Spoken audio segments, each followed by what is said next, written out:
First Contact and the Ultimatum. Director Sarah Chen stood in the secure communications room beneath the Global Defense Initiative headquarters, watching as screens around the world displayed the same impossible message. Every television, radio, and internet connection on Earth had been hijacked simultaneously. The being on the screen looked humanoid but wrong, with elongated limbs and skin that seemed to shift between blue and silver. Citizens of the third planet, the creature spoke, its voice carrying an otherworldly resonance that made everyone listening feel uneasy. I am Ambassador Thektar of the Galactic Empire. Your world has been selected for incorporation into our domain. You have 72 hours to prepare for peaceful transition. Resistance will be met with total annihilation. The message ended as abruptly as it had begun, leaving Earth's population in stunned silence. Within minutes, emergency protocols activated across the globe. World leaders connected through secure channels, their faces appearing on screens in the Crisis Management Center. Captain Marcus Rivera burst through the doors of the command center, his uniform still bearing the insignia of what most people believed was simply Space Defense Command, a minor department handling satellite maintenance. The truth was far different. Director Chen, he said, his voice tight with urgency. Our deep space monitoring stations detected their approach 3 days ago. We've been tracking a fleet of 12 vessels, each roughly the size of a small city. They're positioned just beyond Pluto's orbit. Dr. Elena Vasquez looked up from her computer terminals, where she had been analyzing the alien transmission. The technology they used to override our communications is incredible. They didn't just hack our systems, they somehow bypassed every security measure we have as if it didn't exist. President David Armstrong's face appeared on the main screen, connecting from the emergency bunker beneath the Capitol. Director Chen, I'm convening an emergency session of the World Council. We need to know exactly what we're dealing with. Sarah Chen had spent 15 years preparing for this moment, though she had hoped it would never come. The Global Defense Initiative wasn't just a peacekeeping organization. It was humanity's secret preparation for the day when Earth would encounter hostile alien life. For decades, brilliant minds had worked in hidden laboratories, developing technologies that officially didn't exist. Mr. President, she began, we're not as defenseless as they believe we are. The next 18 hours passed in a blur of activity. In secure facilities around the world, projects that had been theoretical for years suddenly became urgent necessities. The alien fleet remained stationary beyond Pluto, apparently confident that Earth would surrender without resistance. Dr. Vasquez worked tirelessly to decode more of the alien transmission. What she discovered changed everything. They're not just threatening us, she announced to the assembled leaders. I found hidden data streams in their message. They've done this before, hundreds of times. Entire civilizations have been absorbed into their empire without a single shot being fired. The evidence was overwhelming. The Galactic Empire had perfected the art of conquest through intimidation. They would arrive, demonstrate their superior technology, and wait for surrender. Most species, faced with certain destruction, chose submission over extinction. Captain Rivera studied the tactical displays showing the alien fleet. 12 ships, he mused. For a galaxy-spanning empire, that seems like a small force to conquer an entire world. Because they've never needed more, Director Chen replied. Every other species has surrendered immediately. They're not prepared for resistance. The debate that followed would determine humanity's fate. Some argued for surrender, pointing out that continued existence under alien rule was better than extinction. Others demanded resistance, regardless of the cost. President Armstrong listened to every voice before making the decision that would define Earth's future. We've spent our entire history fighting for freedom, he said. From the smallest villages to the largest nations, humans have always chosen liberty over security. We won't start surrendering now. But choosing to resist was only the first step. Earth needed a plan. Dr. Vasquez made the breakthrough that changed everything. Deep in the alien transmission, she found something the Empire never intended to reveal: the location of their homeworlds and the true size of their fleet. "They're spread incredibly thin," she announced. "These 12 ships represent a significant portion of their military strength in this sector. They can't afford to lose them." Captain Rivera smiled grimly. "Then we make sure they do." The plan that emerged was audacious in its simplicity. Earth wouldn't just resist, it would turn the Empire's own tactics against them. If the Galactic Empire ruled through fear, then Earth would show the galaxy that the Empire could be made to fear as well. In hidden shipyards beneath Earth's oceans, vessels that had been disguised as research stations began to reveal their true nature. Humanity's secret space fleet had been 20 years in the making, designed specifically for deep space combat. The ships looked nothing like traditional Earth vessels. They had been built using reverse-engineered technology from crashed alien probes that had been visiting Earth for decades. "How many ships do we have?" President Armstrong asked. 47 combat vessels," Captain Rivera reported. "Each one designed to be invisible to Imperial sensors, plus orbital defense platforms that they don't know exist." The numbers were still heavily against Earth, but Director Chen had learned something important about the Galactic Empire. They had conquered so many worlds that they had become predictable. Their tactics hadn't changed in centuries because they had never needed to adapt. "Humans," she told the assembled leaders, "are very good at adapting." The final piece of the plan came from an unexpected source. Dr. Vasquez had been monitoring communications from other star systems and discovered something remarkable. Earth wasn't alone in its resistance. Throughout the galaxy, conquered species were secretly watching to see if anyone would finally stand up to the Empire. "If we can prove the Empire can be defeated," she explained, "it might inspire others to fight back. This could be the beginning of a galactic revolution." As the 72-hour deadline approached, Earth made its final preparations. The alien fleet moved closer, expecting to receive humanity's surrender. Instead, they would get something the Galactic Empire had never experienced in 800 years of conquest: a species that refused to needle.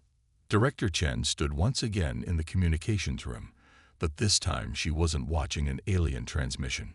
Instead, she was preparing to send one. Earth's response to the Galactic Empire would be broadcast across the galaxy, letting every conquered world know that the age of imperial domination was ending. "Are you ready?" President Armstrong asked. Sarah Chen nodded. "It's time to show them what humans are really made of." The Terran Declaration and Consequences. The transmission began at exactly the 72-hour mark. President Armstrong stood before cameras that would broadcast his words to the Galactic Empire and every listening civilization in the galaxy. Behind him, the flags of every Earth nation displayed humanity's unity. "Ambassador Thektar and the Galactic Empire," he began, his voice calm but firm. "We have received your ultimatum and considered your terms. Here is our response. Earth rejects your demand for surrender. Furthermore, we hereby declare that the Galactic Empire is permanently barred from entering Terran space. Any Imperial vessel that violates our sovereign territory will be treated as an act of war." The President paused, letting his words sink in across the galaxy. "You have ruled through fear for 8 centuries, but your reign of terror ends here. Earth stands free, and we will help any species that wishes to break their chains." Aboard the Imperial flagship, Ambassador Thektar stared at the human transmission in disbelief. In 800 years of conquest, no primitive species had ever issued an ultimatum to the Empire. Most begged for mercy. None had ever declared Imperial forces unwelcome in their space. "Sir," his aide whispered, "how should we respond?" Thektar's skin shifted from blue to deep red, a sign of Imperial anger. "Prepare the fleet for immediate assault. We will make an example of these humans that will terrify the galaxy for the next 1,000 years." But as the Imperial fleet moved toward Earth, something unexpected happened. Captain Rivera's hidden fleet emerged from behind Jupiter's moons, their stealth technology making them invisible until they chose to reveal themselves. The The human ships moved in formations that no Imperial computer could predict, using tactics that defied conventional space warfare. Impossible, Thektar breathed as his sensors detected the human fleet. Our intelligence said they were primitive. How do they have ships that can hide from our scanners? Dr. Vasquez had been monitoring Imperial communications from her hidden facility on the moon. They're confused, she reported to Director Chen. Their entire strategy is based on technological superiority. They don't know how to fight an enemy that can match their capabilities. The first engagement took place near Mars. 3 Imperial cruisers encountered a small group of human ships. The aliens expected a quick victory. Instead, they found themselves fighting an enemy that seemed to anticipate their every move. Humanity had spent decades studying Imperial tactics through intercepted communications from conquered worlds. Earth knew exactly how the Empire fought. The human ships moved like a school of fish, each vessel responding to the others in perfect coordination. When the Imperial weapons fired, the human ships were already moving to positions that made the shots ineffective. Worse, the humans seemed to be learning from each exchange, adapting their tactics in real time. They're using our own strength against us, the Imperial fleet commander reported to Thektar. Every time we fire our weapons, they adjust their patterns to avoid similar attacks. Ambassador Thektar realized something that chilled him to his core. These humans weren't just resisting, they were winning. The small engagement near Mars ended with 2 Imperial cruisers severely damaged and the third forced to retreat. Meanwhile, the human ships suffered only minor damage. News of the battle spread throughout the galaxy faster than Imperial sensors could suppress it. On conquered worlds that had submitted to the Empire centuries ago, beings whispered in secret about the humans who had actually defeated Imperial forces in combat. Director Chen received reports from monitoring stations across the galaxy. "We're seeing something unprecedented," she told President Armstrong. 17 conquered worlds have sent us secret messages of support. Some are even requesting military assistance to overthrow their Imperial governors. The Empire's response was swift and brutal. Thektar ordered the entire fleet to converge on Earth for a final assault. But as the Imperial ships approached the inner solar system, they discovered that Earth had one more surprise waiting for them. Hidden among the asteroids between Mars and Jupiter, massive defense platforms emerged from concealment. These weren't hastily assembled weapons. They were sophisticated defense systems that had been under construction for 20 years, powered by fusion reactors, and armed with weapons that used Imperial technology against its creators. Where did they get this technology? Thektar demanded as his fleet came under fire from weapons that matched Imperial capabilities. Captain Rivera commanded the defense from his flagship, watching as human tactics proved superior to Imperial doctrine. They'd been conquering primitive species for so long, they'd forgotten how to fight equals. He told his crew, "Time to remind them." The battle that followed would be remembered throughout galactic history.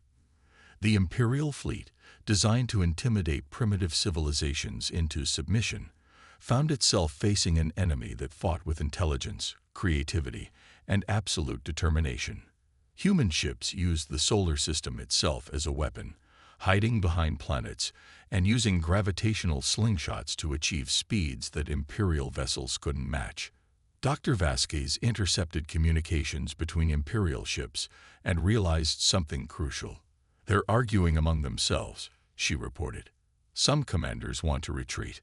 Others want to call for reinforcements. They've never faced organized resistance before."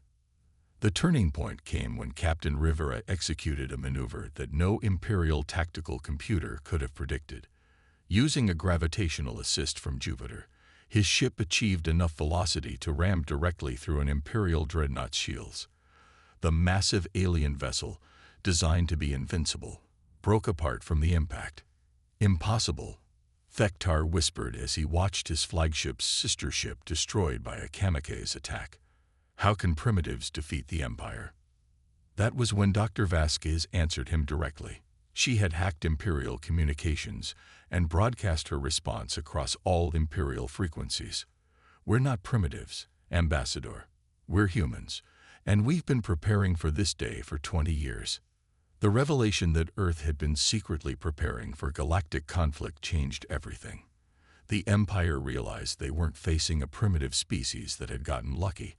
They were fighting a civilization that had deliberately developed the tools necessary to resist Imperial conquest. As more Imperial ships fell to human tactics, something unprecedented happened. Ambassador Thektar, who had never questioned Imperial methods in his long career, began to doubt the righteousness of conquest. Watching human pilots sacrifice themselves to protect their world, seeing the determination of a species that would rather die than surrender, he realized that the Empire had been wrong about more than just human capabilities. "Stand down," he ordered his remaining ships. "Withdraw to minimum safe distance." "Sir," his aide asked in confusion, "we still have numerical superiority." Thektar's skin shifted to a color that indicated deep thought. Numbers mean nothing against an enemy that refuses to be defeated. These humans will fight until their last breath. Even if we destroy their world, the galaxy has seen that the Empire can be resisted. Other species will follow their example. The Imperial fleet withdrew, but the damage was done. News of Earth's successful resistance spread throughout the galaxy like wildfire. Within days, rebellions erupted on dozens of conquered worlds. Species that had been enslaved for centuries rose up against their imperial governors, inspired by the example of humanity's defiance. Director Chen stood in the same communications room where she had first seen the Imperial ultimatum, but now she was sending a very different message to the galaxy. "To all free beings and those who wish to be free," she broadcast, "Earth extends an offer of alliance. We have proven that the Empire can be defeated.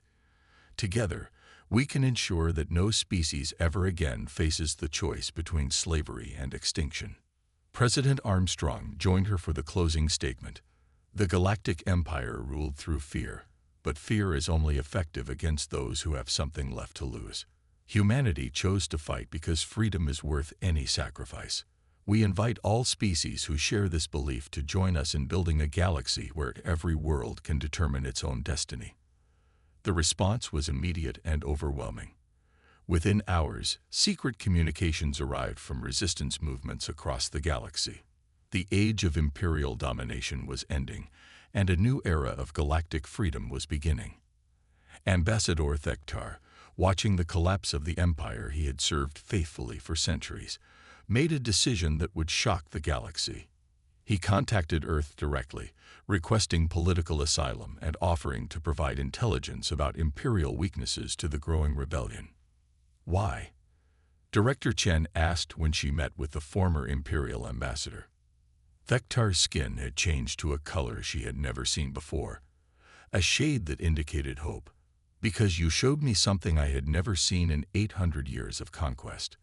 You showed me what it means to be truly free, and I want to help ensure that freedom spreads to every corner of the galaxy." Earth had not only survived first contact with a hostile alien empire, it had sparked a galactic revolution that would reshape the universe. Humanity's greatest strength had always been its refusal to accept defeat, and that strength had just freed an entire galaxy from centuries of oppression. The Terran Declaration had become more than just Earth's defiance of the Galactic Empire. It had become the founding document of a new galactic order, one built on freedom, cooperation, and the revolutionary idea that every species had the right to determine its own fate. And it all began with humanity's simple refusal to kneel.